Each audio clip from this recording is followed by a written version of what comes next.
I will lift up my eyes to the hills. From whence comes my help? My help comes from the Lord who made the heavens and the earth. He will not suffer your foot to be moved.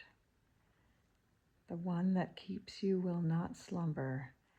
Behold, the one who keeps Israel shall neither slumber nor sleep. The Lord is my keeper. The Lord is my shade on my right hand. The sun shall not smite you by day, nor the moon by night. The Lord will preserve you from all evil. The Lord will preserve your soul. The Lord will preserve your going out and your coming in from this time forth and even forevermore. That's one of my favorite passages of the Bible in the Psalms. And it's perfect for what's happened in history with the moon flyby in the last few days. You can see I have my moon necklace on that I got as a teenager, probably for a birthday. Kept it all these years. And got to watch the landing, and it took a couple of hours to get them out of that shuttle. So I got a little impatient for them, for their sakes, but I also knew that the people helping them knew what they were doing and needed to be thoughtful and careful.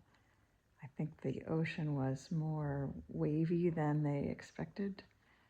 Whatever it was, I watched for a couple hours till they all got out. But what a special event.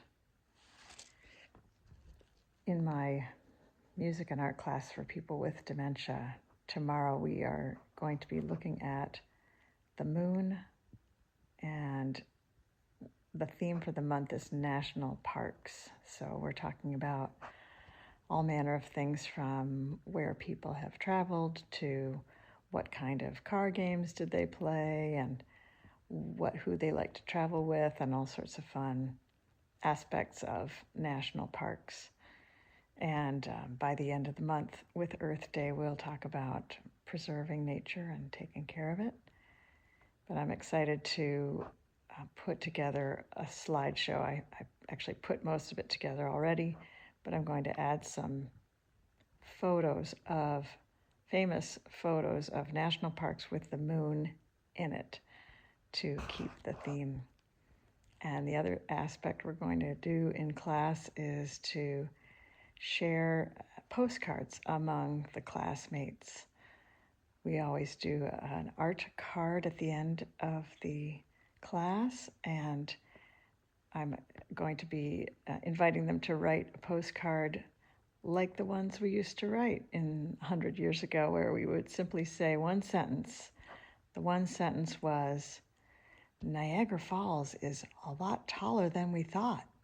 See you next Tuesday. Love, Trin and Joe." And I wonder what one sentence you might write these days as we try to keep up our resilience and our strength and our hope and our peace and centeredness, and giving out to the world the way we can, the way each of us does, our own unique ways. What would be your one sentence of these times?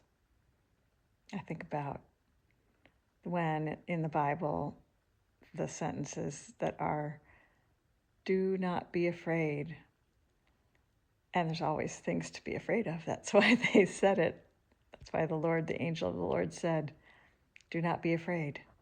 It looks scary and quite like there are plenty of things to worry about, like I have been chosen to be the mother of the Lord, and Joseph getting the dream to not be afraid to take care of Mary and not harm her and support her, and the wise men getting the message to go another way. Why? Well, because it's important to follow what God's leading us to do.